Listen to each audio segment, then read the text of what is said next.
Let me tell you that awareness, that right here, right now, is the one you call I, identity, is all there is to infinite intelligence. You need never again identify as somebody that doesn't know. The only thing that doesn't know enough is that ego that starts out in ignorance, sin.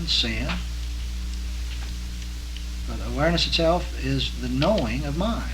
What is the function of mind if it isn't to know itself? To be aware. If mind were not aware, it wouldn't be mind. So the function of mind is its own self-awareness. And if it's alone, what can it be aware of except itself? Now you can't separate mind and its awareness and what it knows. They're all one. Can you separate mind? Right now, awareness being aware, can you separate the images within it from awareness? Use a simple illustration. Look at the television picture tube. Can you separate the picture tube from the images that are there on it? No, the images are included within it as it. There's no distance between them. We identify as awareness, and we are the world, the universe. And awareness, what is it? It's the knowing of mind. And what is it? It's mind knowing itself, because it's, so therefore, what is this awareness? Why, it is infinite intelligence itself. What a grand thing to see and perceive, that it really was our Father's good pleasure to give us the kingdom. Where does the kingdom appear except in and as this awareness? Here's that. Now, all I can do is tell you folks that to make this simple switch in identification may sound easy, but the intellect, the ego of us, is reluctant to, we hate to give up the good things that we like, that we call good. But just as surely as we learn that numerals are just numerals, none of them bad, we must also see that numerals are just numerals and none of them good. They're just numerals being numerals. So we also must give up the good judgments as well as the bad judgments. And strangely enough, this is even included in the plainest terms in most of our religions of the world. Didn't Jesus make the remark? He said to judge not. I judge no man. He said, judge not lest thou be judged by the same judgment. Okay, the minute you look out at somebody and say that one out there is stupid, what are you doing? You're looking at some aspect of yourself and calling it stupid. You might just as well go and stand in front of the mirror and call yourself stupid. Because what is it? You're looking at an aspect of awareness. Now, if you're going to identify as one image, the minute you identify as an image, then you can look out and see your images as separate and apart from yourself. But never was this so. Awareness all the time has just been awareness being aware. This very awareness that's hearing these sounds all the time from what we call birth, it has continually been, we have continually lived alone as this single consciousness of being. And never have we been another. And so it's possible then to say, but then the whole arena of human actions and activities, the whole superimposed ridiculous action of good and bad and valuable and not valuable and all of the trials and tribulations of humanity, sort of like a superimposed dream going on. Right at this moment, psychology is beginning to find out that all of us as egos act as though we are half hypnotized continually. We are told in youth that something is good or something's bad, and so we accept it and live it and believe it from that point on. We've been told that this is the way things should be and how you should see something, and so we believe it and we act that way. And that release comes from getting honest. Well, there is one way to do it, and that's to perceive that God, principle, a single principle of being, really is all, really is right here, right now, nowhere else. Being this very one identity is. And then to the best of our ability, live it as a fact. And you see all kinds of amazing things take place. And you really do. Well, I really mean something very simple. Psychology and philosophy and religion, incidentally, this term has become very popular in the last year. I guess everyone has noticed. Everything, let's increase awareness and let's have a sensitivity session so that we become more aware. Well, how can we become more aware unless we believe ourselves to be one who contains awareness?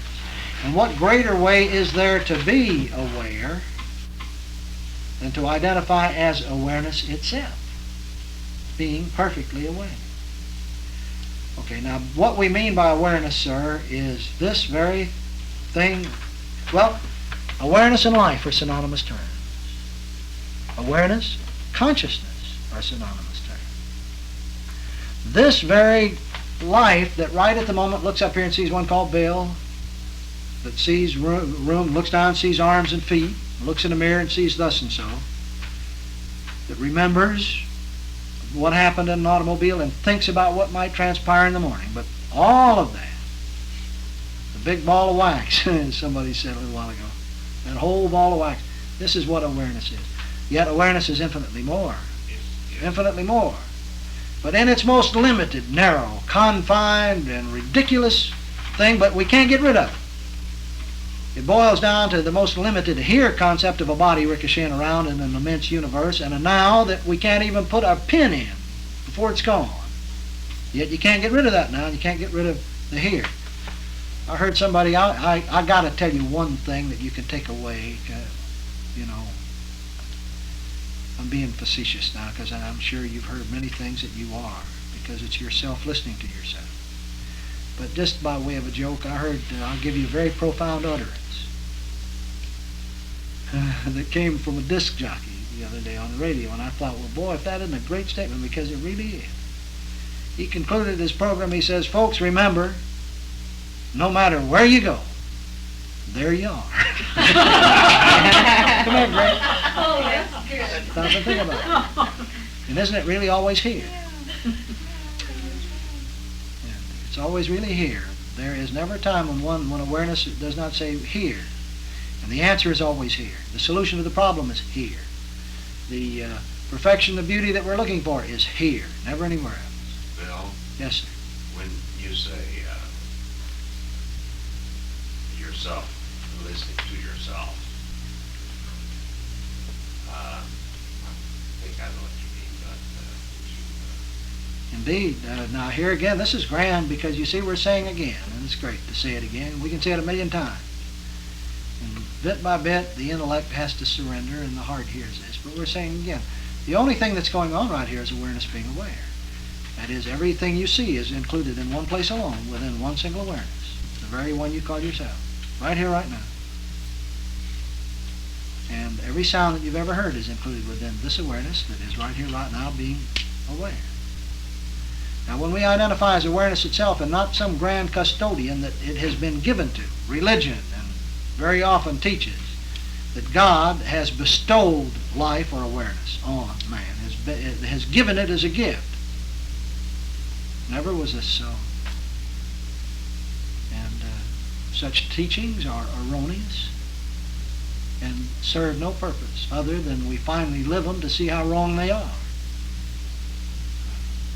So I'm not saying that we don't all live such a concept, but the minute we believe that awareness is, that we are the ones who have received awareness, then immediately we are assuming an identity as the receiver, the custodian, the caretaker, the one that has to fend for it and provide for it. And of course it also looks out and sees this infinite awareness from a single point, the receptor point, and has to see its infinity as being a lot of other people out there who have received it also. And so we have a misidentity then. We are laboring under the assumption that we are one who has received life. And by the same token, this concept has us believing that God is a giver of life. So who is this thing that gives life? We've got an idol. We've got something that doesn't even exist. We've got a whole religious and philosophic systems predicated on an assumption that God is some great something that waves or gives life. This is so ridiculous that we would, but so we can let go both. This doesn't get change the fact of awareness. It doesn't change the fact of God. As we identify as awareness itself, instead of the receptor of it, the receiver of it, we get rid of an ego that is a few days and full of trouble. We don't get rid of that ego, but we begin to see it for what it is. That is, we begin to see it for the fact that it teaches us many lessons. and that it is the means by which we look out and weigh and measure and see things from a point and so forth. But we also get rid of a God that doesn't exist, but it doesn't get rid of isness, or that which is being, awareness. And as a matter of fact, it allows us to see God as God is, by seeing that God is being. This is the very awareness we are. Consider the television set, and it's just visualize in your mind's eye a television set, and it's the only thing in all existence. You see, there is nothing in all being but a single television set. And its purpose or functioning is its, the tube lighting up, and let's say that the tube is forever lighting up and displaying its integral parts, all that the television set is. Okay? Now, do we have a two-ness when we speak of the television set and its functioning? No. We have oneness.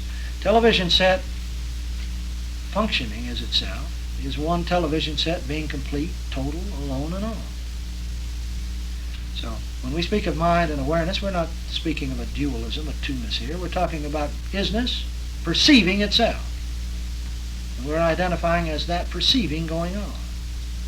And this is not two-ness.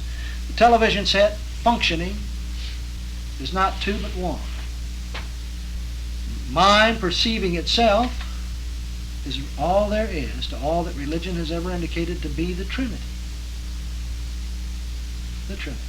Called now, as it's been moved through thousands of different changes and ideas and concepts, called the Father, the Son, and the Holy Ghost. Isness, that is totality. Knowing or being or perceiving itself is all there is to the Trinity, but those three are one. You cannot separate mind from its functioning awareness, because mind wouldn't be mind if it weren't aware. And yet awareness is not all there is to mind. So Jesus says, when you see me, you've seen the Father. Yet my Father is greater than I. Isness, perceiving. Perceiving isn't all there is to isness. Perceiving can very well say, when you see me, you perceive mine. But it's not me that doeth the works, it's the Father. Perfection is done. So it is that we don't take any credit as a personal thing. We see that the power, the dignity, the totality, the completeness is God. The value is God. And there is no other value. Human values play a purpose. And we don't throw them out the window, but we see them for what they are. And they no longer have this grand thing hanging over us, giving us a hard time. People, I have talked now 10 minutes over time. Any more questions? I have enjoyed it very much, and I hope that, in fact, I know there's been some hearing going on. These are ideas. Now, don't think for a minute that it ends with this. It doesn't end with this. These ideas and concepts go on and on. Many things that have been said here will be heard in again and again. There is no external authority. Not the images are the authority. It's that which contains the images within them. The authority is the very one you are. These ideas will go on and expand and develop and grow apace. The art teacher that calls your attention to a new color that you've never seen before, yellow, well, you might walk out of the room and think, well, how grand that was. All of a sudden I'm conscious of another color, the color that's always been here, and yet I haven't seen it, but now I see it. But that's only the beginning, because from that point on, forever and ever and ever, amen, wherever you go, you see yellow, the new color. So the ideas that have bloomed here develop and grow apace, and they're eternal, and they'll never leave you nor forsake you. Okay, thank you very much.